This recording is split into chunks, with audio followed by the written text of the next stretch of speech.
ኢየሱስ ክርስቶስ በመጽሐፍ ቅዱስ ላይ ጌታ ተብሎ ሲጠራ ሳራ አብርሃምን ጌታዬ ብላ ትጠራው እንደነበረ ልክ እንደ አብርሃም ያለ አይነት ጌትነት ወይስ አምላክነቱን የሚያሳይ? ሰላም ለእናንተ ይሁን። የሙስሊም መምህራን ወይም ኡስታዞች የእኛኑ ቅዱሳት መጽሐፍት በመጥቀስ ጌታ ኢየሱስ ላይ ከሚያጣመሙትና ከሚያወላግዷቸው ነገሮች ውስጥ አንዱ ይሄ ነው። ይህ ምንድነው? ኢየሱስ እርሱ ጌታ አይደለም ይሏችሁና ጌታ ተብሎ እንኳን በመጽሐፍ ቅዱስ ላይ ተገልጾ ቢታይ ይላሉ። ይህ የሚያሳየው ልክ ሳራ አብርሃምን ጌታዬ ትለው እንደነበረ ልክ እንደዚህ አይነት ጌትነት ነው፣ ለየትኛው ፍጥረት ሊሰጥ የሚችል አይነት ጌትነት ነው ያለው የሚል ነገር ሲናገሩ ይሰማል። ታዲያ ግን የአዲስ ኪዳን መጽሐፍትን እንደው በስሱ እንኳን ያነበበ አንድ ሰው በእጅጉ ሊያስተውላቸው ከሚችላቸው ነገሮች ውስጥ የመጀመሪያው ብዬ ልገልጸው የሚችለው ነገር ኢየሱስ እርሱ ጌታ ተብሎ ሲጠራ በፍጹም ከሌሎች ፍጥረታት እንደሚነገረው አይነት ጌትነት በፍጹም አለመሆኑን ነው። ለማንኛውም ለዚህ አንድ ማሳያ ልስጣችሁና ዛሬ ማታ 2 ሰዓት ላይ ለአጭር ደቂቃ ገብተን የክርስቶስ ጌትነት አምላክነቱን እንደሚያሳይ የምንማማር ይሆናል። ለምሳሌ በመጽሐፍ ቅዱሳችን ላይ የጌቶች ጌታ ተብሎ የተጠራው እግዚአብሔር አምላክ ብቻ ነው። ምን አልኳችሁ? በመጽሐፍ ቅዱስ ላይ ምን ተብሎ የተጠራው? የጌቶች ጌታ። ለምሳሌ በዘዳግም ምዕራፍ 10 ቁጥር 16 እስከ 17 ሄዳችሁ ተመልከቱ። እግዚአብሔር አምላካችሁ የጌቶች ጌታ ነው ብሎ ሲናገር እናያለን። ይህንን ያዝ አድርጉና መጽሐፍ ቅዱሳችን ለእግዚአብሔር ብቻ የተነገረውን ይህንን የጌቶች ጌታ የሚለው ቃል ለኢየሱስ ሲሰጠው ደግሞ እናያለን። በመጀመሪያ ጢሞቴዎስ መልእክቱ ምዕራፍ 6 ቁጥር 14 ጀምሮ ጳውሎስ እንዲህ ይላል፣ ጌታችን ኢየሱስ ክርስቶስ እስኪገለጥ ድረስ ያለ እድፍና ያለ ነቀፋ ሆነ ትእዛዙን ጠበቅ ይላል። ጌታችን ኢየሱስ ክርስቶስ ምን እስኪል ድረስ? እስኪገለጥ ድረስ። ቁጥር 15 ላይ ያንም መገለጡን ይላል። ከላይ ጌታችን ኢየሱስ ክርስቶስ እስኪገለጥ ድረስ ነበር ያለው። ያንም መገለጡን በራሱ ጊዜ ብፁዕና ብቻውን የሆነ ገዥ የነገስታት ንጉስና የጌቶች ጌታ ያሳያል። የጌቶች ጌታ ተብሎ ኢየሱስ ይጠራ እናያለን።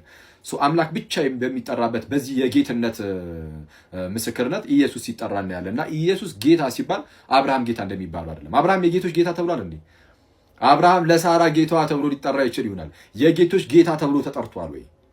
የጌቶች ጌታ ተብሎ የተጠራው ከአንዱ አምላካችን ከእግዚአብሔር ከልጁም ከጌታ ኢየሱስ ክርስቶስ በቀር ኧረ ማን ነው?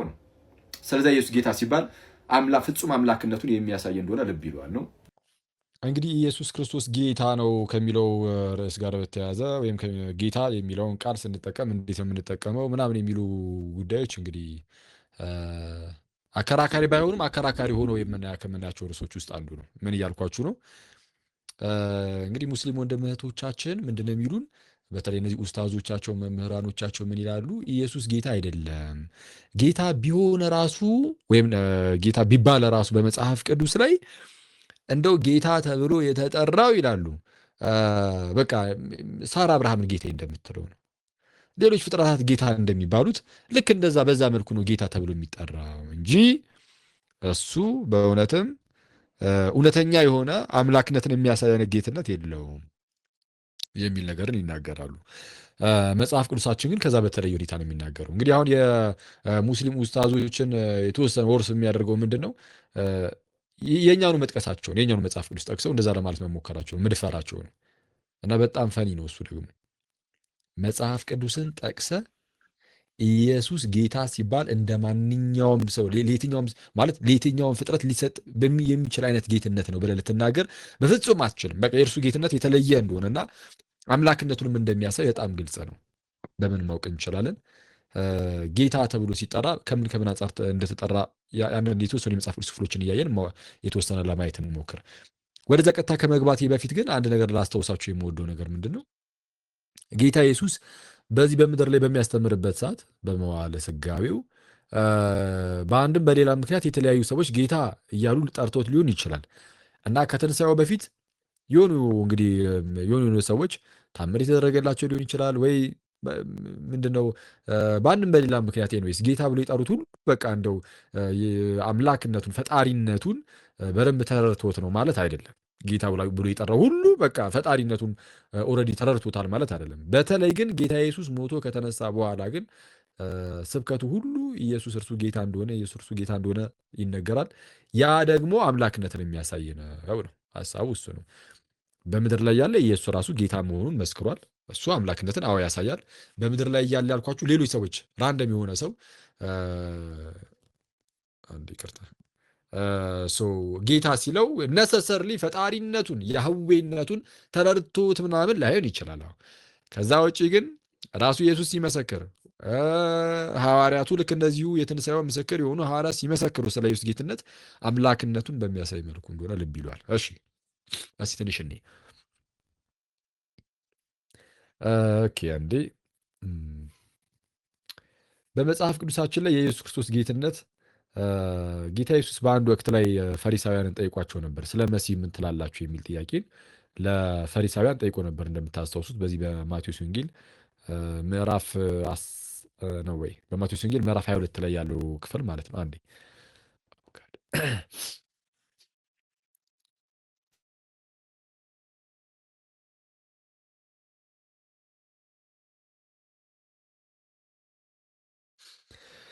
ኦኬ ይሄ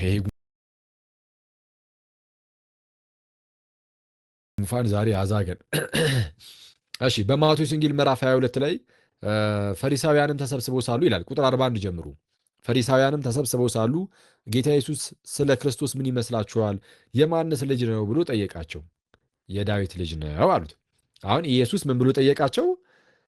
ስለ ክርስቶስ ወይም ስለ መሲህ ምን ይመስላችኋል? አሁን ስለ ክርስቶስ ሲል ዝም ብሎ እዚህ ጋር ፊት ለፊት ላይ ቆሞ ስለምታት ስለ እኔ እያለ አይደለም። በቃ እነሱ ክርስቶስ ይመጣል ብሎ ያስባሉ፣ ይህን ያምናሉ፣ ያውቃሉ። ግን ኢየሱስን ግን እንደ መሲህነቱ እንደ ክርስቶስነቱ ሊቀበሉት አልቻሉም። ፈሪሳውያኑ ይጠብቃሉ፣ አዎ መሲህ ይመጣል፣ ክርስቶስ ይመጣል ብለው እና የምርም ደግሞ ክርስቶስ ወይም መሲህ ተገለጠ፣ እርሱም ኢየሱስ ነው። ግን ፈሪሳውያኑ ግን ነው አይደለም ብለው ይቃወሙት ነበር፣ ሊቀበሉት አልቻሉም። ስለዛ ጌታ ኢየሱስ ጠየቃቸው። ምን ብሎ? ስለ ክርስቶስ ምን ይመስላችኋል? የማንስ ልጅ ነው ብሎ ጠየቃቸው። የዳዊት ልጅ ነው አሉት። ትክክል ናቸው አይደሉም? ትክክል ናቸው። የሚመጣው መሲሁ የዳዊት ልጅ ነው። የዳዊት ልጅ የአብርሃም ልጅ የኢየሱስ ክርስቶስ የትውልድ መጽሐፍ ብሎ ማቴዎስ ወንጌሉን መጀመሩም ለዛ ነው። መሲህነቱን ሊያስረዳቸው የዳዊት ልጅ ብሎ ነው የሚጀምረው። ምክንያቱም መሲሁ የዳዊት ልጅ ነው። በቃ የሚታወቀው እንደዛ ነው። አዎ ትክክል ናቸው። እግዚአብሔር አምላክም ከወገብ ፍሬ በዙፋና አኖራለሁ ብሎ ለዳዊት ማል አይጸጸትም ተብሎ ተነገረለት። ስለዛ ከወገቡ ፍሬ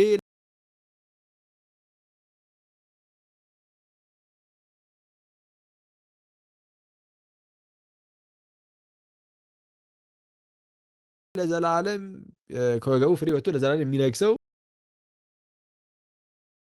መሲህ እሱ ክርስቶስ ነው። አለቀ።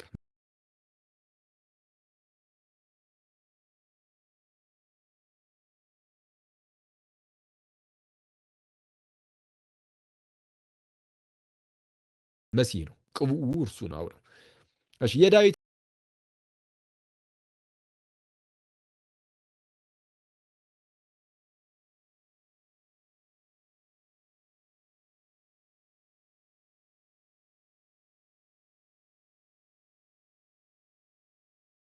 ልጅ ነው አሉት። አሁን ጌታ ኢየሱስ ከበድ ያለ ጥያቄ ይጠይቃቸው።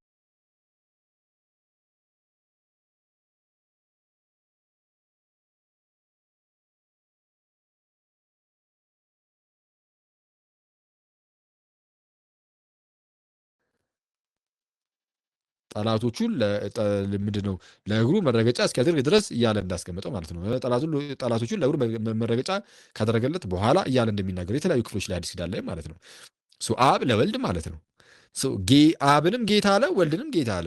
ጌታ ጌታዬን ጠላቶችህን የእግርህ መረገጫ እስኪሆን ድረስ እስካደርግልህ ድረስ በቀኜ ተቀመጥ አለው። በቀኜ ተቀመጥ አለው።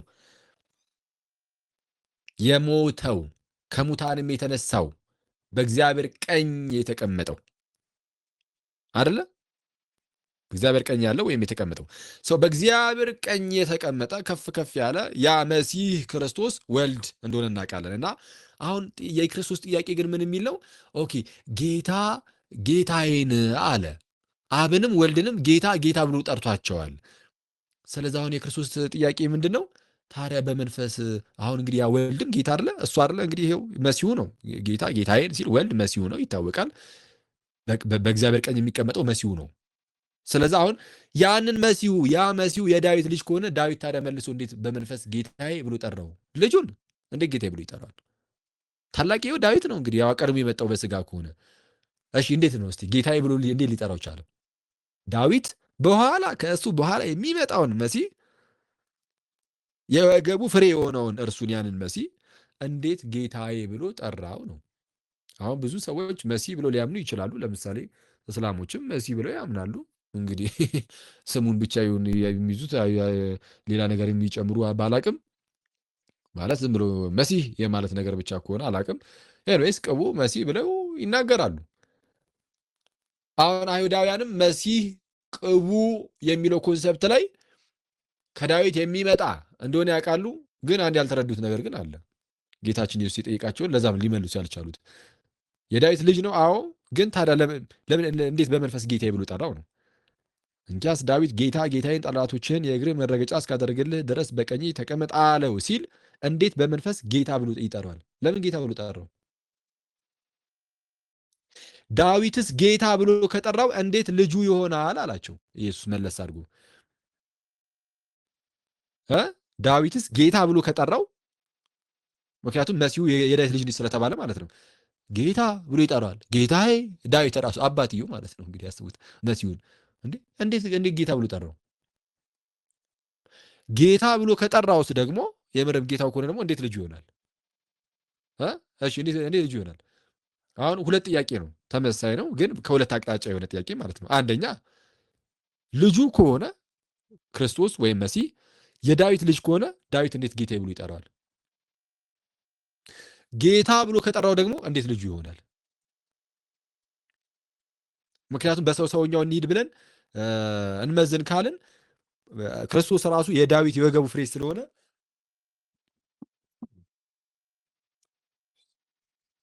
ክርስቶስ ራሱ የዳዊት የወገቡ ፍሬ ስለሆነ ጌታ ተብሎ ሊጠራ የሚገባው ዳዊት ነበረ። ቀድሞ ከመምጣቱ አንጻር፣ ከዳዊት ከመገኘቱ አንጻር፣ በስጋ ከዳዊት ዘር የተገኘ እንደሚለው ማለት ነው።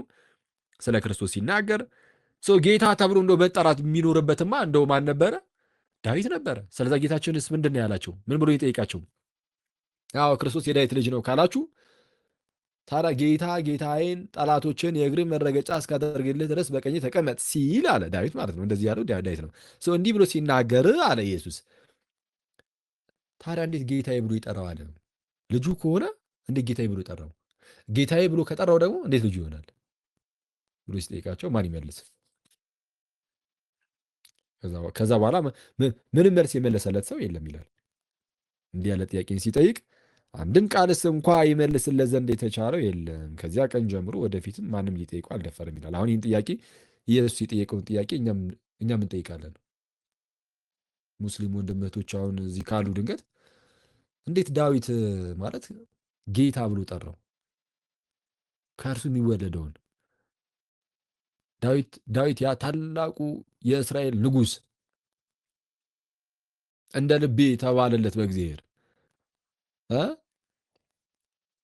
እጅጉን የተወደደው ያ ንጉሥ በእስራኤላውያን ዘንድ በእጅጉ የሚታወቀው እርሱ በኋላ ላይ ከወገቡ ፍሬ የሚመጣውን ያንን ሰው ያው በስጋ ከመምጣቱ አንጻር ሰው እየተባለ የሚጠራል ኢየሱስ እንደምታውቁት እንዴት ጌታ ብሎ ጠራው?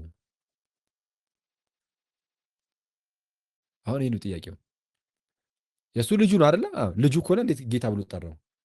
ጌታ ብሎ ጠርቶታል። በቃ ምንም ይሄንን መካድ አይቻልም። ጌታ ብሎ ከጠራውስ እንዴት ልጁ ይሆናል? ይሄ የኢየሱስ ክርስቶስ ጥያቄ ነው። ምላሹ እንዴት ነው? አዎ ማን ነው? ጌታችን ኢየሱስ ወይም የሚመጣው መሲሁ የዳዊት ልጅ ነው። ትክክል ነው። ግን የዳዊት ልጅ ብቻ ግን አይደለም። የዳዊት የራሱም ደግሞ አስገኙም ነው። ራእይ 22 ላይ እንደተናገረው እኔ የዳዊት ስርና ዘር ነኝ አለቀ። ጌታ ኢየሱስ እንደተናገረው ራእይ አንድ ቀጥታ ራእይ 22 ላይ እኔ የዳዊት ስር እና ዘር ነኝ ብሎ እንደተናገረው አንዴ ራእይ ምዕራፍ 22 ቁጥር 16 አካባቢ ላይ 16 እኔ ኢየሱስ በአብያተ ክርስቲያናት ዘንድ ይህን እንዲመሰክርላችሁ መልአኬ ላኩ። እኔ የዳዊት ስርና ዘር ነኝ፣ የሚያበራም የንጋት ኮከብ ነኝ ብሎ ይናገራል። እኔ የዳዊት ስር እና ዘር ነኝ፣ የዳዊት ዘር ብቻ አይደለም፣ በስጋ ከዳዊት ዘር የተገኘ ነው። አዎ፣ ግን እርሱ የዳዊት ዘር ብቻ ሳይሆን ምንም ጭምር ነው፣ የዳዊት አስገኚው። የዳዊት ዘር ብቻ ሳይሆን የዳዊት ስርም ጭምር ነው። የዳዊት ስርም ነው፣ አስገኚው ነው፣ ፕላስ ደግሞ ዘሩም ነው። በስጋ ዘሩ ነው፣ አምላክ እንደመሆኑ ደግሞ የእርሱ ስሩ ነው፣ አስገኚው ነው። ስለዚ አሁን ዳዊት ጌታ ጌታዬን ጠላቶችን የእግርህ መረገጫ እስካደርግልህ ድረስ በቀኜ ተቀመጥ አለው ሲል ልጁ ከሆነ እንዴት ጌታዬ ብሎ ይጠራዋል ከተባለ ያ የሚመጣው መሲሁ ክርስቶስ እኮ እርሱ የዳዊት ልጅ ብቻ አይደለም። አዎ የዳዊት ልጅ ነው፣ ግን ብቻ አይደለም፣ አስገኙም ጭምር የዳዊት ስሩም ጭምር ነው፣ ዘሩ ብቻ አይደለም። ስለዛ ኢየሱስን አስቀድሞ የነበረው ከ900 ዓመት በፊት ጌታ ኢየሱስ ከመምጣቱ ማለት ነው በፊት ከ900 ዓመት አካባቢ በፊት ዳዊት ጌታዬ ብሎ ይጠራዋል። ስለዛ ኢየሱስ ጌታ ሲባል እንደማንኛውም ሰው አይደለም። እስቲ የትኛው ፍጥረት ነው ገና በሌለበት ሁኔታ ገና ወደፊት ለሚመጣው ጌታዬ ተብሎ የተጠራ ከኢየሱስ ክርስቶስ በቀር? እና ጌታችን ኢየሱስ ጌታ ተብሎ የተጠራው የዳዊት ምኑም ጭምር ስለሆነ ነው፣ አስገኙ። ስለዛ ክርስቶስ ኢየሱስ ጌታ ሲባል አስገኝነቱን፣ ፈጣሪነቱን፣ አምላክነቱንም ጭምር የሚያሳይ እንደሆነ ልብ ይለዋል። አንደኛው ይሄ ነው። ሁለተኛው ግን ለምሳሌ ክርስቶስ ኢየሱስ ጌታ ሲባል በመጨረሻው ቀን ጌታ ተብሎ ሲጠራ እናያለን። በመጨረሻው ቀን ሚኒንግ የሁሉ ነገር ማብቂያ በሆነበት በዛች በፍርድ ሰዓት ላይ ሰዎች ኢየሱስን ጌታ እያሉ ይጠሩታል። ለምሳሌ በማቴዎስ ወንጌል ምዕራፍ 7 ቁጥር 22 ላይ እዚያን ቀን ብዙዎች ጌታ ሆይ ጌታ ሆይ በስምህ ትንቢት አልተናገርንምን? በስምህስ አጋንንትን አላወጣንምን? በስምህስ ብዙ ተአምራትን አላደረግንምን? ይሉኛል። እኔ ግን አላውቃችሁም፣ ከዚህ ወግዱ እላችኋለሁ፣ ከኔ ራቁ እላችኋለሁ ይላል። በዚያን ቀን የተባለው በፍርድ ቀን ነው። በፍርድ ቀን የትኛውን ፍጡር ነው ጌታዊ ጌታዊ እያልክ የምትማጸነው ከአምላክ በስተቀር? በፍርድ ቀን አምላክን እንጂ ሌላ ፍጡርን ጌታዊ ጌታዊ ብለህ ልተማጸነ ወዴትም ምንም ልታመጣ አትችልም። ጌታህን አምላክህን እርሱን ብቻ ሆነ ማን ነው ጌታዬ ጌታዬ ብለህ ትናገራለህ። በማቴዎስ ወንጌል ምዕራፍ 25 ላይ ደግሞ ኢቭን በቀኝ ብቻ በግራም በቀኝም የሚቆሙት ሁሉ ኢየሱስን ጌታ ብሎ እንደሚጠሩ ይናገራል። በማቴዎስ ወንጌል ምዕራፍ 7 ላይ በቀኝ ያሉትንም ምንድነው ተርቤ አብልታችሁኛል፣ ምቼ አጠጥታችሁኛል፣ ታርዤ አልብሳችሁኛል፣ ታምሜ ጠይቁኛል እያለ ይናገራሉና ዘንድ ቀጠል አድርገው ምን ይሉታል? ጌታ ሆይ ጌታ ይንተን እንደዚህ ያደረግንልህ ብሎ ሲናገሩት እናያለን። ማን ብለው ጠርተውት የሚጠሩት ማን ብለው ነው? ጌታ በሚሉት ላይ የሚጠሩት። በግራ በኩል የሚቀመጡትም ጌታ ሆይ የት አግኝተን እምቢ አልን ይሉታል። ማይበራ በግራ በቆም ራሱ ሲኦል የምትገባ ለዘላለም የሚፈረድ ወደ ዘላለም እሳት የምትገባ ብትሆን ራሱ ያኔ ጌታ ብለህ ትጠራዋለህ። ዛሬ ጌታ አልልም ብለህ ገሃነም የምትገባ ወዳጄ ያኔ ጌታ ብለህ ትጠራለህ። ግን ያኔ ጌታ ብለህ ብጠራውም አታመልጥም፣ ምንም ከፍርድ አታመልጥም። ስለዛ ሰው ከፍርድ የሚያመልጠው ኢየሱስ እርሱ ጌታ እንደሆነ አሁን በልቡ አሁን አፉ ቢመሰክር እንጂ ያኔ በፍርድ ቀን ጌታ ቢልም ከፍርድ ማምለጥ አይቻልም። ስለዛ የመዳን ቀን መቼ ነው? አሁን ነው። እሺ ይህ ብቻ አይደለም። ጌታችን ኢየሱስ ጌታ ተብሎ ሲጠራ የጌቶች ጌታ እየተባለ ደግሞ ሲጠራ አይተናል። እዛ ቪዲዮ ላይም እንዳሳያችሁ በመጀመሪያ ጢሞቴዎስ መልእክቱ ምዕራፍ 6 ቁጥር 14 ላይ ቅዱስ ጳውሎስ ምን አለ? ቃል በቃል እናንብበው። አንደኛ ጢሞቴዎስ ምዕራፍ 6 ከቁጥር 14 ጀምሮ ጌታችን ክርስቶስ እስኪገለጥ ድረስ ያለ እድፍና ያለ ነቀፋ ሆነ ትእዛዙን ጠብቅ ይልና ይህንም መገለጡ ከላይ ማን እስኪገለጥ ድረስ ነበር ያለው? ጌታ ኢየሱስ ጌታችን ኢየሱስ ክርስቶስ እስኪገለጥ ድረስ ጌታችን ኢየሱስ ክርስቶስ እስኪገለጥ ድረስ ብሎ ነበረ ያስቀመጠው። ከላይ ዝቅ ብሎ ምን ይላል? ያንም መገለጡ በራሱ ጊዜ ብፁዕና ብቻውን የሆነ ገዥ የነገስታት ንጉስ እና የጌቶች ጌታ ያሳያል ይላል። መገለጡን ማለት ነው። በራሱ ጊዜ ብፁዕና ብቻውን የሆነ ምን ገዥ። እንደ አንተ ፍጡር ብቻውን የሆነ ገዢ ተብሎ ፍጡር ብቻውን የሆነ ገዥ የነገስታት ንጉስ እና የጌቶች ጌታ ተብሎ ይጠራል። የጌቶች ጌታ የሚለው ቃል ለማን ነው የሚሰጠው? የጌቶች ጌታ የሚለው ቃል የሚሰጠው ለማን ነው? ለእግዚአብሔር ብቻ ነው። ለእግዚአብሔር ብቻ ነው። በዚህ በራእይ መጽሐፍ ላይም ልክ እንደዚሁ ጌታችን ኢየሱስ የነገስታት ንጉሥ የጌቶች ጌታ ተብሎ ሲጠራ እናያለን። በራእይ ላይ ይጠራል። እዚህ አንደኛ ጢሞቴዎስ ላይ ይጠራል። አይ ቲንክ ራእይ ምዕራፍ 19 አካባቢ ላይ የነገስታት ንጉሥ የጌቶች ጌታ የሚል ስም አለው ብሎ ይናገራል። እንዲህ ተብሎ የተጠራ የጌቶች ጌታ ተብሎ የተጠራ በመጽሐፍ ቅዱስ ላይ ማንም የለም እግዚአብሔር በስተቀር። እግዚአብሔር ተጠርቶበታል። ዘዳግም ምዕራፍ 10 ቁጥር 16 ላይ እንዲህ ይላል፣ እንግዲህ አምላካችሁ እግዚአብሔር የአማልክት አምላክ የጌቶችም ጌታ ታላቅ አምላክ ኃያልም የሚያስፈራም በፍርድም የማያዳላ መማለጃም የማይቀበል ነውና እናንተ የልባችሁን ሸለፈት ግረዙ፣ እንግዲህ ወዲህም አንገተ ደንዳና አትሁኑ። አምላካችሁ እግዚአብሔር ማለት የጌቶችም ጌታ ነው። እግዚአብሔር አምላካችሁ አዎ የጌቶች ጌታ ነው። አሁን በአዲስ ኪዳን ደግሞ በግልጽ ኢየሱስ የጌቶች ጌታ ነው ተብሎ ተነገረ። ስለዚህ የጌቶች ጌታ ተብሎ በመጽሐፍ ቅዱስ ላይ የተጠራሉ ነው። ከፍጡር አለ የለም። ማን ብቻውን? ጌታ ኢየሱስ ብቻውን ይጠራል። ስለዛ ክርስቶስ ኢየሱስ ፍጡር አይደለም። ጌታ መባሉም አምላክነቱን የሚያሳይ ነው። ገዥ ብቻውን ገዥ ሆነ ይላል። ለምን ይመስላችኋል? አሁን ጌታ መሆን በራሱ ገዥነትን የሚያመለክት ነው። ለምንድን ነው አምላክነቱን ያሳያል የምንለው ካልን የሚገዙለት ወይም ጌታ የሆነባቸው ነገሮች ሁሉ የእርሱ ፍጥረቶች ስለሆኑ ነው። ለምሳሌ አብርሃምን ጌታ ነው፣ ሳራ የአብርሃም ፍጥረት ሆነ አይደለም። ካላቸው ግንኙነት አንጻር ነው። ባሏ ስለሆነ እንደዛ ብላ ይሆናል። አንድ ባሪያ ሌላ አሰሪውን ጌታ ብሎ ቢጠራው በስራ አማካኝነት በመካከላቸው ያለው የስራ ሁኔታ አንጻር ጌታ ብሎ ሊጠራው ይችላል። ሌላ ክብር ያለውን ሰው አንድ ሰው ከክብሩ አንጻር ዛ ብሎ ሊጠራው ይችላል። ግን ፍጥረት ሆኖ ግን አይደለም። የአንዳቸው ፍጥረት ሆኖ ግን አይደለም። ኢየሱስ ግን ጌታ ሲባል ጌታ የተባለባቸው ነገሮች ሁሉ እኛ ሁላችንና የሁሉም ጌታ ነው። እውነትም እንደመናገር ጌታችን ኢየሱስ የጌቶችም ጌታ ነው የተባለው ሰው የሁሉ ጌታ ተብሎ ተጠርቷል። የሁሉ ጌታ ተብሎ ተጠርቷል አይደል? ኢየሱስ በሮሜ መልእክት ምዕራፍ 10 ላይ በአይሁዳዊና በግሪክ ሰው መካከል ልዩነት የለምና አንዱ ጌታ የማን ጌታ ነው? የሁሉ ጌታ ነውና ለሚጠሩትም ሁሉ ባለጠጋ ነውና። አሁን የሁሉ ጌታ ሲባል ጌታ የሆነባቸው ነገሮች ሁሉ የእርሱ ፍጥረቱ ከመሆናቸው አንጻር ነው እርሱ ጌታ የተባለው። ፍጥረቱ ከመሆናቸው አንጻር ሁሉም የኢየሱስ ማስረጃ አለ። የስ አንድ ማስረጃ ነው፣ ሁለት በፍጹም በርካታ። ለምሳሌ ከዮሐንስ ወንጌል እንጀምርና ዮሐንስ ወንጌል ምዕራፍ 1 ከቁጥር 1 ጀምሮ በመጀመሪያ ቃል ነበረ፣ ቃልም በእግዚአብሔር ዘንድ ነበረ፣ ቃልም እግዚአብሔር ነበረ ይልና ልክ ቃል እግዚአብሔር ነበረ፣ ይህም አስቀድሞ መጀመሪያ እግዚአብሔር ዘንድ ነበረ ይላል። ዘንድ ዝቅ ብሎ ሁሉ በእርሱ ሆነ፣ ከሆነውም አንዳች እንኳን ያለ እርሱ የሆነ ምንም የለም ይላል። ሁሉ በእርሱ ተፈጠረ ወይም ሆነ የሚለው ተፈጠረ ለማለት ነው። እሺ ሁሉ በእርሱ ተደረገ፣ ሆነ፣ ተፈጠረ። ከተፈጠረውም አንዳች እንኳን ያለ እርሱ የተፈጠረ የለም።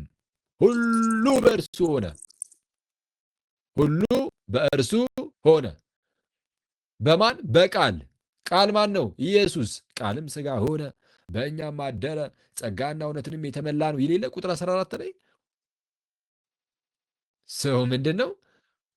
ሁሉ በእርሱ ሆነ። እና በጣም ያስገርም ነገር የተፈጠረው ሁሉ በእርሱ ተፈጠረ ብቻ አይደለም። ከተፈጠሩት ነገሮች ውስጥ አንድ እንኳን ያለ እርሱ የተፈጠረ የለም የተባለው እዚህ ክፍል ላይ። ስለዚህ ሁሉም ነገር የተፈጠረው በእርሱ ነው። ስለዚህ በእነዚህ ሁሉ ላይ ነው እርሱ ጌታ የሆነው።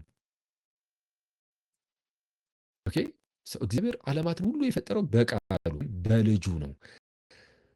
ሁሉን ወራሽ ባደረገው ደግሞም ዓለማትን በፈጠረበት በልጁ በዚህ ዘመን መጨረሻ ለእኛ ተናገረን ይላል። ዓለማትን ምን ባለበት? በፈጠረበት። ዓለማትን በፈጠረበት በልጁ በዚህ ዘመን መጨረሻ ለእኛ ተናገረን። ስለዚህ ዓለማት ሁሉ የተፈጠሩት በእርሱ ስለሆኑ የእርሱ ለዓለማት ሁሉ ጌታ የዓለማቱ ጌታ ኢየሱስ ነው። በዚህ የዓለማቱ ጌታ ኢየሱስ ለዓለማቱ ጌታ የተባለው የእርሱ ፍጥረት ስለሆኑ ነው። ዓለማት ሁሉ የእርሱ ፍጥረት ስለሆኑ ነው። ኦኬ ስለዚህ ምንድን ነው ዝቅ ብሎ እዛው ዕብራውያን ምዕራፍ 1 ላይ አሁን ቅድም ምንድን ነው ዓለማትን በፈጠረበት የሚለው እንደምታውቁት ዕብራውያን ምዕራፍ 1 ቁጥር 2 ላይ ነው አይደል? ዝቅ ብሎ ከመላእክት ጋር ያነጻጽረዋል። ከመላእክት ጋር ሲያነጻጽረው ምንድን ነው የሚለው? ቁጥር 5 ላይ ከመላእክትስ አንተ ልጄ ነህ፣ እኔ ዛሬ ወልጄሃለሁ፣ ደግሞም እኔ አባት ሆኗለሁ፣ እርሱም ልጅ ይሆነኛል ያለው ከቶ ለማን ነው ይልና ደግሞም በኩሩን ወደ ዓለም ሲያገባ ይላል። ማንን? በኩሩን ወደ ዓለም ሲያገባ የእግዚአብሔር መላእክት ሁሉ ለእርሱ ይስገዱ ይላል። ጌታ ኢየሱስ የሚካኤል ጌታ ነው። ጌታ ኢየሱስ የቅዱስ ገብርኤል ጌታ ነው። ጌታ ኢየሱስ የመላእክት ሁሉ ጌታቸው ነው። የኔና የእናንተ ብቻ አይደለም ጌትነቱ። ለዛም ምን አለ? የእግዚአብሔር መላእክት ሁሉ ለእርሱ ይስገዱ ይላል። የተመረጡ እንደው የተወሰኑ መላእክት እንኳን አይደለም የሚለው፣ የእግዚአብሔር መላእክት ሁሉ። ጋይስ ኢየሱስ ለሰዎች ብቻ ሳይሆን ለመላእክት ሁሉ ራሱ ጌታቸው ነው። ለእርሱ ይስገዱ። የእግዚአብሔር መላእክት ሁሉ ለእርሱ ይስገዱ። ይኸው ለእርሱ ተሰገዱ ማለት ተገዙለት ነው። ስለዚህ ጌታቸው ነው። ጌታቸው ነው። የትኛው ፍጥረት ነው እንደዚህ ተብሎ የሚናገር በዚህ መልኩ ጌታ ሊባል የሚችለው ነው? ይህም በደንብ ለማጥራት ቆላሲስ ምዕራፍ 1 ላይም ምን የሚል ቃል እናገኛለን? ኦኬ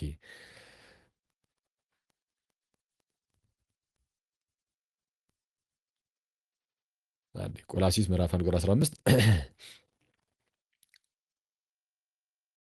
እርሱም የማይታይ አምላክ ምሳሌ ነው ይልና ልክ ጌታ ኢየሱስን ማለት ነው። የማይታይ አምላክ ምሳሌ ነው።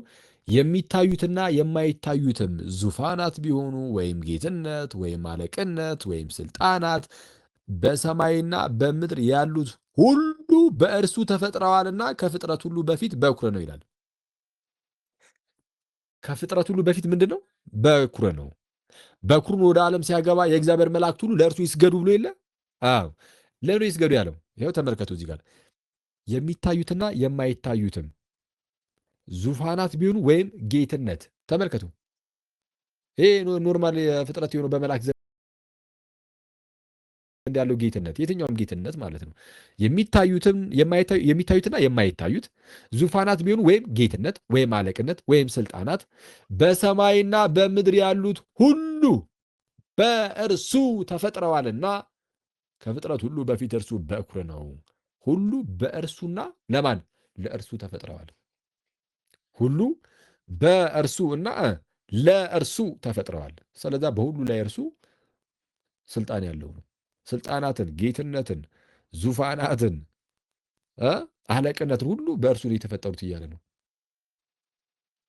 ኖ ኢየሱስ ጌታ ሲባል አብርሃም ለሳራ ጌታ እንደተባለው ነው የሚል ሰው አለ። በስመ አብ እንዴ! ይሄ ጭራሽ እኮ ነው የመጣው። ኢየሱስ ጌታ ሲባል እንዲህ ፈጣሪ ሆኖ ነው።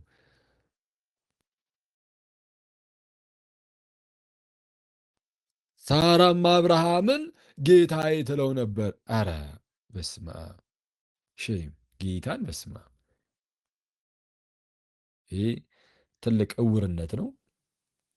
አደገኛ ምንፍቅና ነው። ምንፍቅና ቻለም እውርነትም ጭምር ነው። ይሄ መጽሐፍትን ያለማየት ችግር።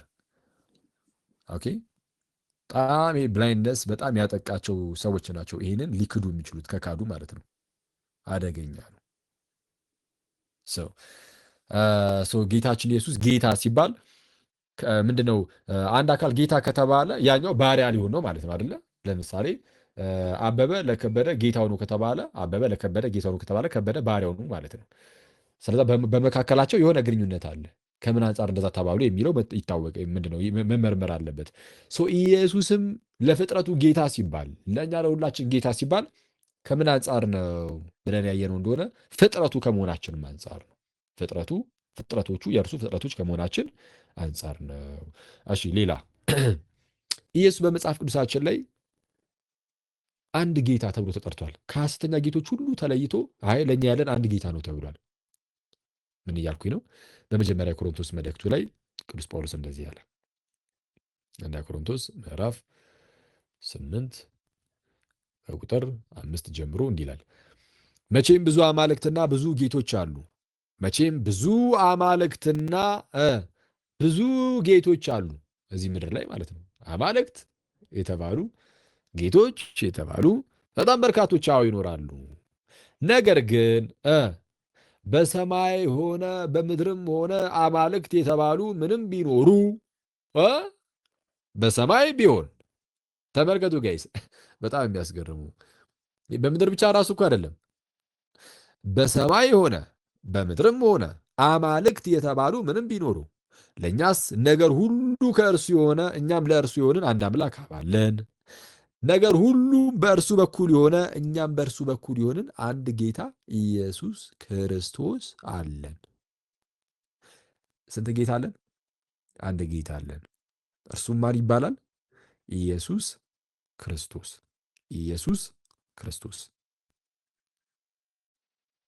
አንድ ጌታ ኢየሱስ ክርስቶስ አለን። አብርሃም ጌታ እንደሚባለው ነው አሁን ኢየሱስ ጌታ እየተባለ ያለው በጌታ አብርሃም ነው። አሁን መቼም ያው ብዙ ጌቶች አሉ በዚህ በምድር ላይ፣ ግን ለእኛስ አንድ ጌታ አብርሃም አለን ይባላል እንዴ? እንደዚህ አብርሃም ጨርቁን ቀዶ ብን ብሎ አይጠፋም። አሁን እንደዚህ ብትለው መቼስ ብዙ ጌቶች አሉ፣ ግን ለእኛስ አንድ ጌታ ጳውሎስ አለን ብለህ ብትናገር ጳውሎስ አይልም ማለት አያብድም። እንዲህ ብትል አሁን በጳውሎስ ብታደርገው ይህንን። ይህ ግን ለማን ይገባዋል? ለጌታችንና ለመድኃኒታችን ለኢየሱስ ክርስቶስ። ለምን? እርሱ እውነተኛ ብቸኛ ጌታ ነውና ፈጥሮ አስገኝቶን ስጋ ሆኖ መጥቶ ደግሞ አድኖናልን። ስለዛ ብቻውን ጌታ አንድ ጌታ ተብሎ የሚጠራው መድኃኒታችን ኢየሱስ ነው። ሌላ እዚሁ በመጀመሪያ ቆሮንቶስ መልእክቱ ላይ ቅዱስ ጳውሎስ ምዕራፍ 2 ላይ ቁጥር 8 ላይ ከዚች ዓለም ገዢዎች አንዱ እንኳን ይህንን ጥበብ አላወቀም፣ አውቀውስ ቢሆን የክብርን ጌታ ባልሰቀሉትም ነበር ይላል። የምንን ጌታ አለ? የክብርን ጌታ። የክብር ጌታ ተብሎ የሚጠራ ከእግዚአብሔር ውጭ ማን አለ? ማንም የለም። ልክ መዝሙረኛው ዳዊት እግዚአብሔር አምላክን ምን ብሎ እንደሚጠራው የክብር ንጉሥ ብሎ እንደሚጠራው መዝሙረ ዳዊት ምዕራፍ 24 ላይ ይህ የክብር ንጉሥ ማን ነው ይላል። ቁጥር 8 ላይ እግዚአብሔር ነው ይላል። ይህ የክብር ንጉሥ ማን ነው? እግዚአብሔር ነው፣ ብርቱና ኃያል እግዚአብሔር ነው፣ በሰልፍም ኃያል ብሎ ይናገራል። ደጋግሞ ደጋግሞ ይናገራል እዛ ክፍል ላይ እዛ ምዕራፍ ላይ የክብር ንጉሥ የክብር ንጉሥ እያለ የክብር ንጉሥ የክብር ጌታ ተብሎ የሚጠራው ፈጣሪ ነው፣ እግዚአብሔር ነው። በመጽሐፍ ቅዱሳችን አጻጻፍ እግዚአብሔር አምላካችን የክብር ንጉሥ ተባለ። ቅዱስ ጳውሎስ ወሰደና የክብር ጌታ እርሱን ባልሰቀሉት እኮ ነበር። ከዚች ዓለም ገዢዎች አንዱ እንኳን ይህን አላወቀም፣ ይህን ጥበብ አላወቀም፣ አውቀውስ ቢሆኑ የክብርን ጌታ ባልሰቀሉት ነበረ። ስለዛ እርሱ ኢየሱስ ጌታ ተብሎ ሲጠራ የትኛውም ፍጥረት በቃ ጌታ እየተባለ እንደሚጠራው እንዳልሆነ ልብ ይለዋል። ከዚህ ውጭ የክርስቶስን ጌትነት በመመስከር መዳን እንዳለ መጽሐፍ ቅዱስ በግልጽ ይናገራል። ከዚህ ውጭ በሮሜ መልእክት ለምሳሌ ምዕራፍ 10 ከቁጥር 9 ጀምሮ እንዲህ የሚል ቃል አለ። ኢየሱስ ጌታ እንደሆነ በአፍህ ብትመሰክር እግዚአብሔርም ከሙታን እንዳስነሳው በልብህ ብታምን ትድናለህና ይላል። ሰው በልቡ አምኖ ይጸድቃልና በአፉም መስክሮ ይድናልና። ሰው በልቡ አምኖ ይጸድቃልና በአፉም መስክሮ ይድናልና። ምን አምኖ ምን መስክሮ? ኢየሱስ ጌታ ነው የሚለውን። አንተ አንድ ፍጡር ኢየሱስ ጌታ ነው ብለው ተብሎ እንደዚህ ስለተመሰከረለት ይዳናል እንዴ? ይዳናል? በፍጹም። የክርስቶስ ጌትነት ፍጹም ልዩ ስለሆነ እንደዛ ተብሎ ተነገረለት። ዝቅ ብሎ ደግሞ እንደዚህ ይላል እዛው መጽሐፍ በእርሱ የሚያምን ሁሉ አያፍርም ይላልና። በእርሱ የሚያምን ልክ ማን ጌታ እንደሆነ በልብ ብታምን ነበር ያለው። ኢየሱስ ጌታ እንደሆነ በልብ ብታምን እግዚአብሔርም ከሙታን እንዳስነሳው በአፍ ብትመሰክር ትድናለህ ነበር ያለው። ስለ ኢየሱስ እየተናገረ መጣና እሺ መጽሐፍ እንደሚል በእርሱ የሚያምን አያፍርም። ይሄ ያለው የቱ ጋር ነው? መጽሐፍ እንደሚል ሆኖ የተናገረው ትንቢተ ኢሳይያስ ምዕራፍ 28 ላይ ቁጥር 16 ምን ይላል? ስለዚህ ጌታ እግዚአብሔር እንዲህ ይላል፣ እነሆ በጽዮን ድንጋይን ለመሰረት አስቀምጣለሁ፣ የተፈተነውን የከበረውን መሰረቱ የጸናውንም የማዕዘን ድንጋይ የሚያምን አያፍርም ብሎ እንዳስቀመጠ ማለት ነው። ኦኬ እውነተኛው የማዕዘን ድንጋይ ጌታችን ኢየሱስ ክርስቶስ ነውና ታምኑበት የማይታፈርበት አይነት ጌታ። ከዛ ዝቅ ይልና ደግሞ በአይሁዳዊና በግሪክ ሰው መካከል ልዩነት የለምና አንዱ ጌታ የሁሉ ጌታ ነውና ለሚጠሩትም ሁሉ ባለጠጋ ነው ይላል። የትኛው ፍጥረት ነው ጌታ ተብሎ መጠራቱ አላንስ ብሎት ደግሞ ባለጠጋ የሚሆነው ለሁሉ? ኖ አይችልም። የትኛውን ፍጥረት ብድግ ብሎ ጌታ ከመሆን ዘሎ ጭራሽ ደግሞ ለሚጠሩትም ሁሉ ደግሞ ባለጠጋ ነው፣ ጸጋን የሚያድል ነው፣ የሚሰጥ ነው እና እንዲህ ተብሎ ፍጡር ሊጠራ አይችልም ነው። የጌታን ስም የሚጠራ ሁሉ ይድናል እንዳለ የጌታን ስም የሚጠራም ሁሉ ይድናል። ይህ አስቀድሞ በኢዩኤል ላይ የተነገረ ነገር ነው። ምዕራፍ 2 ቁጥር 32 ላይ ምን ይላል? እንዲህም ይሆናል ይላል የእግዚአብሔርንም ስም የሚጠራ ሁሉ ይድናል። የማንን ስም? የእግዚአብሔርንም ስም የሚጠራ ሁሉ ይድናል። እግዚአብሔርም እንደተናገረ በጽዮን ተራራና በኢየሩሳሌም መድኃኒት ይገኛል፣ ደግሞም እግዚአብሔር የጠራቸው የምስራች የሚሰብክላቸው ይገኛል ብሎ ይናገራል። የእግዚአብሔርን ስም የሚጠራ ሁሉ ይድናል ተብሎ ተነግሮ ነበረ በትንቢተ ኢዩኤል ምዕራፍ 2 ቁጥር 32 ላይ የእግዚአብሔርን ስም የሚጠራ ሁሉ ይድናል ተብሎ ነበረ። ይሄው ለክርስቶስ ኢየሱስ ይሄው ቃል ተሰጥቶ የጌታን ስም የሚጠራ ሁሉ ይድናል ተባለ። ከላይ ይሄው ኢየሱስ ጌታ እንደሆነ በልብህ ብታምን ነበር ያለው አይደል? ይሄው እዛው ጋር ቀጠል አድርጎ በነገራችን ላይ ምንም አልዘለልኩም ጥቅስ የጌታን ስም የሚጠራ ሁሉ ይድናል ብሎ ሲናገር እናያለን። ስለዚህ ኢየሱስ ጌታ ተብሎ ሲጠራ አስቀድሞ ያህዌ ጌታ እንደሚባለው እንጂ በብሉይ ኪዳን ይሄ አብርሃም ጌታ እንደሚባለው አይደለም። አብርሃም ጌታ እንደሚባለው ሳይሆን ያህዌ ጌታ እንደሚባለው ልክ እንደዛ ነው ኢየሱስ ጌታ ተብሎ የተጠራው። እንዳትረሱ ግን ጌታ ተብሎ የተጠራው ለምንድን ነው አልኳችሁ? በነዛ ጌታ በሆነባቸው ነገሮች ላይ ሁሉ ፈጣሪ ስለሆነ ነው። ወይም ክርስቶስ ጌታ የሆነባቸው ነገሮች ሁሉ ለእርሱ ፍጥረቱ ስለሆኑ ነው። እና የእርሱ ጌትነት በፈጣሪና በፍጡር መካከል ባለው ግንኙነት በዛ የሚመዘን እንጂ እንደው ዝም ብሎ አብርሃም ለሳራ ምናምን እንደሚባለው እንዳልሆነ ልብ ይለዋል ነው።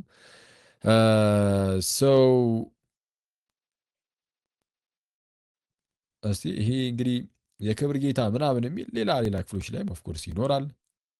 ይሄ ንጉሠ ነገሥት የጌቶች ጌታ ምናምን እንደዚህና መሰል የሆኑ ነገሮች በጣም በርካታ ናቸው። ነገራችን ላይ እኔ ለናሙና ያህል የተወሰኑትን ነገሮች እዚህ ጋር አስቀመጥኩላችሁ። ሰው ለማጠቃለል ያህል አንደኛ ምን አልኳችሁ? አንደኛ የዳዊት ጌታ መሆኑ፣ ዳዊት በመንፈስ ጌታ ብሎ መጥራቱ ኢየሱስን።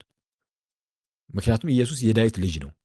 የወገቡ ፍሬ ሆኖ ከ900 ዓመት በፊት ገና በስጋ ሳይመጣ በፊት ጌታዬ ብሎ ይጠራዋል ዳዊት። ለምን ጌታዬ ብሎ ይጠራዋል? ልጁ ከሆነ ጌታዬ ብሎ ከጠራ ውስጥ እንዴት ልጁ ይሆናል የሚል የኢየሱስ ጥያቄን አሳይቻችሁ ነበር። ማንም ሊመልሰው ያልቻለውን ጥያቄ ማለት በፈሪሳውያኑ ዘንድ ሰው ጌታዬ ብሎ የጠራው ለምንድን ነው ተባለ? ኢየሱስ እርሱ የዳዊት ዘር ብቻ ሳይሆን ስሙም ጭምር ስለሆነ ነው። የዳዊት ልጅ ብቻ ሳይሆን አስገኝም ጭምር ስለሆነ ነው። ስለዚህ ጌታዬ ተብሎ የተጠራው ዳዊት አስገኝ ከመሆኑ አንጻር ስለሆነ ኢየሱስ ጌታ ሲባል ከፈጣሪነቱ አንጻር ከአምላክነቱ አንጻር እንደሆነ ልብ ይለዋሉ። ሁለኛው በፍርድ ቀን ጌታ ተብሎ ይጠራል። የትኛው ፍጥረት ነው በፍርድ ቀን ጌታ ተብሎ የሚጠራው? አሁን አብርሃምን ጌታ ሆይ እያልን እንጠራዋለን። አብርሃምን ሳራም አብርሃምን ለሚሉት ኡስታዞች ማለት ነው ጌታዬ ብላው ተጠራው ነበር ለሚሉት በዛን ቀን አብርሃምን ጌታ ሆይ እንለዋለን ወይ? በዛን ቀን ሙሴን ጌታ ሆይ እንለዋለን ወይ? በዛ በፍርድ ቀን ቅዱስ ሚካኤልን ጌታ ሆይ እንለዋለን ወይ? አንለውም። ኢየሱስን ጌታ ሆይ እንለዋለን። በፍርድ ቀን ሳይቀር ጌትነቱ የሚመሰከርለት እርሱ ለየትኛው ፍጡር የሚሰጥ አይነት ጌትነት ስለያዘ ሳይሆን የምርም እርሱ እውነተኛ ጌታ ስለሆነ ነው። ይህንን ተመልክተን ነበር። ሌላ ኢየሱስ ብቸኛ ጌታ፣ አንድ ጌታ ተብሎ ተጠርቷል። ይህን ደግሞ አይተናል።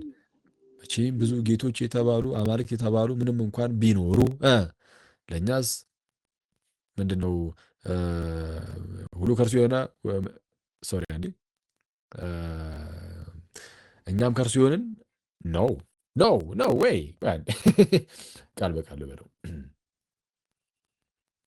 ሁሉ ከእርሱ የሆነ ለእርሱ የሆነን አንድ አምላክ አባልን አይደል? እንደዛ ነገር ኤኒዌይስ ሁሉ ከእርሱ የሆነ እኛም ለእርሱ የሆነን አንድ አምላክ አባልን ሁሉ በእርሱ በኩል የሆነ ደግሞ ይልና ወደ ጌታ ኢየሱስ ይሄዳል። እኛም በእርሱ በኩል የሆነን አንድ ጌታ ኢየሱስ ክርስቶስ አለን። ሁሉ በእርሱ በኩል የሆነ ሚኒንግ ሁሉ በእርሱ በኩል የተፈጠረ ለድህነት ሰዓትም ለፍጥረት ሰዓት ሁሉ የሚሆነው በማን ነው? በወልድ በኩል ነው። ስለዚህ ሁሉ በእርሱ በኩል የሆነ እኛም በእርሱ በኩል የሆነን ስንት ጌታ አለን? አንድ ጌታ አለን። ስለዚህ ሌላ ያየ ነው ይሄን ነው። ጌታችን ኢየሱስ አንድ ጌታ ተብሎ መጠራቱ ብቻ ጌታ ተብሎ መጡ። አብርሃም አንድ ጌታ ተብሎ አይጠራም ብያቸዋለሁ። የትኛውም ፍጥረት ብቸኛው ጌታችን ተብሎ አይጠራም። ኢየሱስ ግን ብቻውን እርሱ ጌታ ነው ተብሎ መጠራቱ፣ የክብር ጌታ ተብሎ መጠራቱ፣ የክብር ተብሎ ጌታ ንጉስ ምናምን እንደዚህ አይነት ነገሮች የክብር ተብሎ ማለት ነው ከመጣ መጽሐፍ ቅዱስ ላይ ለእግዚአብሔር ነው የሚሰጠው። መዝሙረ ዳዊትን ጠቅሰን የክብር ንጉስ ይህ የክብር ንጉስ ማን ነው ተብሎ መኳንንት በሮቻችሁን ክፈቱ እንደተባለ ማለት ነው። እዛ ላይ ማለት ነው ይህ የክብር ንጉስ ማን ነው ይልና እግዚአብሔር ነው ይላል። የክብር ተብሎ ንጉስ፣ የክብር ተብሎ ጌታ የትኛውም ፍጥረት ተሰጥቶ አያውቅም። ኢየሱስ የክብር ጌታ ባለ ያዕቆብ ይላል አክቹአሊ የክብር ጌታ አይደለ? ያ ሰው ይህንና መሰል ሳያችሁና መጨረሻውን ግን በምን ታጠቃልላላችሁ? አዎ ኢየሱስ ክርስቶስ ጌታ ነው። ግን በክርስቶስና በእነዚህ እንግዲህ አሁን ኢየሱስ ጌታ ተብሎ የለ ጌታ የተባለው ለማን ነው? ለፍጥረት ሁሉ ጌታ ነው።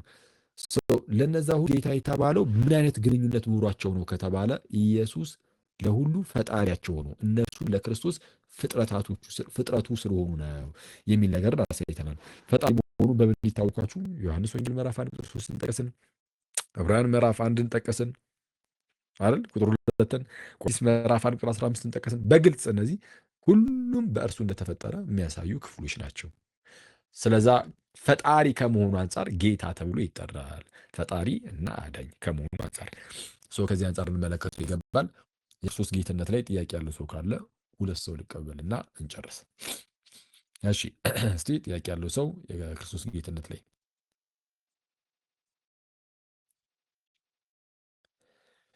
እሺ ጥያቄ ያለው ሰው ካለ ሚዩቱን እንትን ማለት ይችላል። ታፕ አድርጉት። ከዛ በኋላ እኔ ጋር እዚህ ጋር እንትን ይለኛል ያሳየኛል። ሚዩት ያሉ ናችሁ ሰዎች ደግሞ ከፍታችሁ መጠየቅ ትችላላችሁ። ሰላም ነው አኬ፣ እንዴት ነህ? ይመስገን አምላክ፣ ሰላም ላንተ ይሁን። አለን እግዚአብሔር ይመስገን። እኔ እንኳን በክርስቶስ አምላክነት ላይ ሳይሆን ሌላ ጥያቄ ነበረ ምናልባት። ቆይ እሺ፣ እሱ ሌላ ጊዜ። አሁን የኢየሱስን ጌትነት ላይ በጣም ይቅርታ። እሺ፣ ችግር የለውም። እሺ ወንድሜ፣ እሺ። በስመ አብ ወወልድ ወመንፈስ ቅዱስ አሐዱ አምላክ